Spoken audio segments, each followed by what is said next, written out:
Usa ka aircon shop ug usa ka chapel sa General Santos City gikawatan. Mga cellphone sa aircon shop ug mga TV sa simbahan gitangag sa managlahing kawatan. Ani ang report.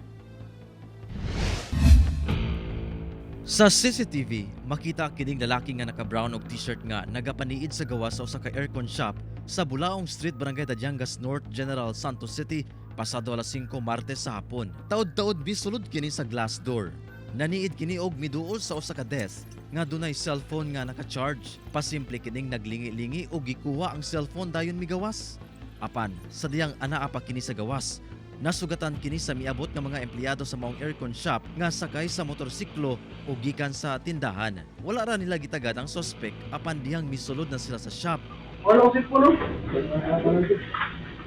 Nasuta nga nawala na ang cellphone. Usa kanila ang paspas migawas aron bukdon ang maong lalaki samtang ang usa misunod sab.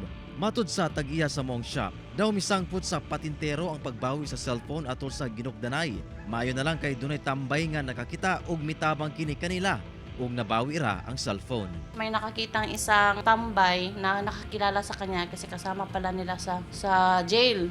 Kasi sinabihan siya, huwag mo kong lokohin kasi kasama kita dati sa jail.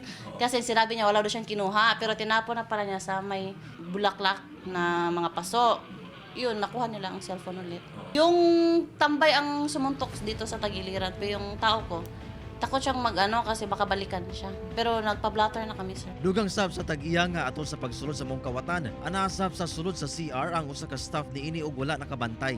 Samtang sa barangay Baluan, wala sab gisanto sa mga kawatan ang usa ka chapel sa mong barangay. Gikawatan kini og 2 ka unit sa television nga mokantidad sa 40,000 pesos. Matod sa presidente sa mong chapel niadtong adlawng Martes, anaa pa ang 2 ka set sa TV nga nagamit pa sa mga estudyante nga nagpractice og baccalaureate mass. Apan kinaugmaan atol sa misa, nadiskubrihan na lang nila nga wala na ang isa.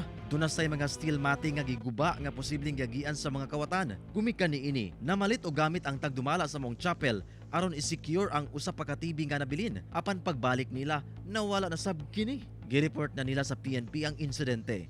Usa sa gilantaw nga suspect mao ang namatikdan nga tricycle nga wala pay plate number sa lugar una ang insidente. Nakita niya itong tricycle nga nasulod sa simbahan tapos nakita niya ang tao sa sulod may 2 ka buok mura ga panglimpyo daw TV silig-silig ba itong isa mo tong ingon sa bata. Ang ato ang mga tanod no always man na naga-monitor og nagakarubing sa ato ang barangay. So siyempre kawatan tanod ra koy bantayan og ang ako na lang gyud nga mapaabot sa katawhan sa barangay Baluan magbantay ta kanunay og atog yung buhaton nga safety ang ato ang mga gamit ug ang mga panimalay. Kauban si Gary Balantayog, Bong Vicencio, Efren Mamak.